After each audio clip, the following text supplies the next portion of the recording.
Hello everybody, welcome back to another Discover Hidden Ireland series. Thanks so much for joining us. This week we are back here at the kitchens at Glenkeen Farm and we are joined by our great friend Frank Bennett. Some of you know him already because you would have met him here on your visits at Glenkeen Farm. Frank is busy in the kitchen preparing a fabulous winter soup. Let's go and see what he's up to. Come on. Hello, Frank Bennett. Hello. How are you today? Very good, very good. Looking forward to doing this. I think you're cooking something tasty, are you? Yeah, today we're doing a spice, carrot, parsnip and apple soup. Now this is a soup that I've been doing for a long time. Originally I started doing this on shooting estates.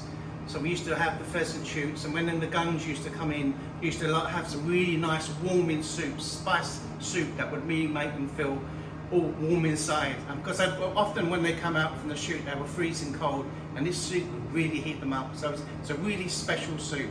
Wow, is this when you worked in those big country houses all over the UK and Ireland? I did. I worked in lots of country houses, working for very well-known people in England, and some were shooting estates, and so I had the opportunity to do these sorts of things. So yeah.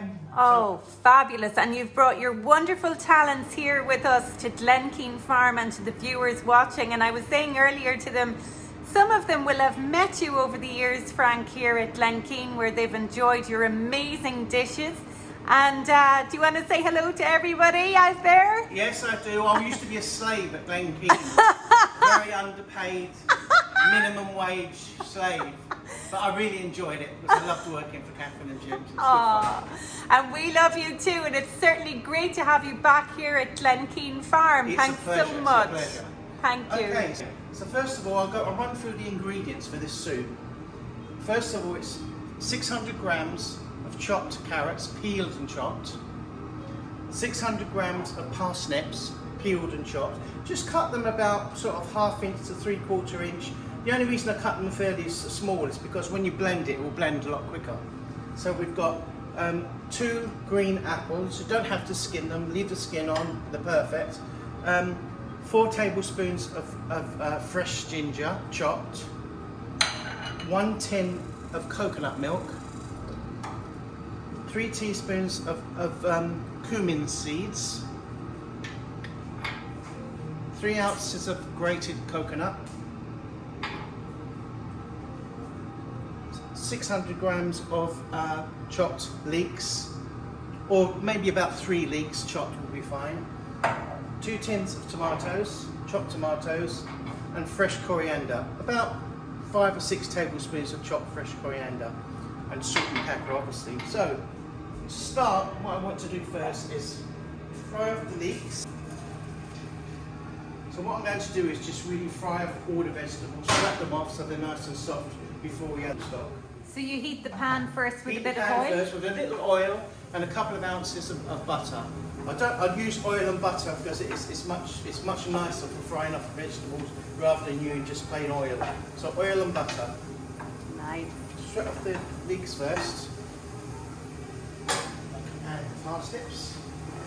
And I should know this soup off by heart. You've made it here so many times. I think it was the most popular soup for our visitors. It was, and it's a very wholesome soup. And believe me, once you've done this and you've perfected it, everyone will love it. It's a really popular soup, especially in the winter. It's a really nice winter soup. And can you freeze this soup? It freezes very well. It freezes very, very well. So right, I'm sweating off the leeks, parsnips and carrots now. And it's important to sweat them first, is that for the flavours?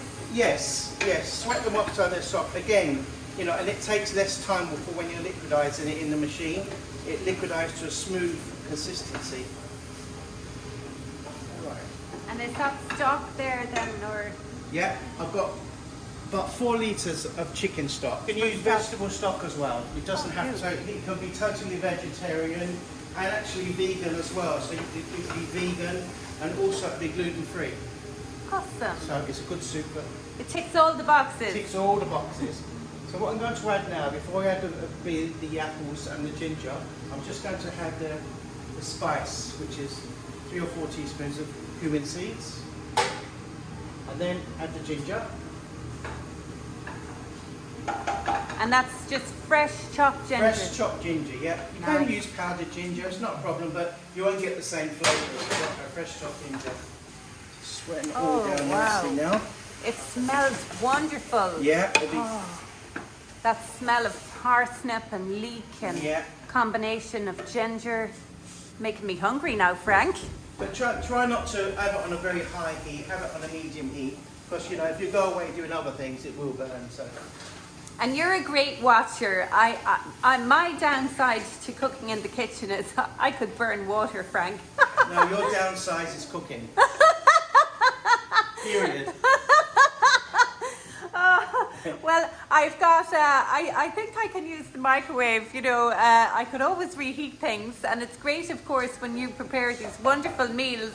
I never take the credit for them, though I couldn't, because all my friends know me too well that I couldn't. Don't believe a word of that. And she says that with a smile as well. Right, I'm going to add the apples now. Nice. The apples give it a nice sweet flavour. Some people use, with this recipe, which is quite nice, mango puree, which is nice, because it's a sort of a Mardine, a spiced Indian soup, really. So, you know, but you can add other spices if you want to make it really spicy, like cardamom seeds and things, but I like it just with cumin.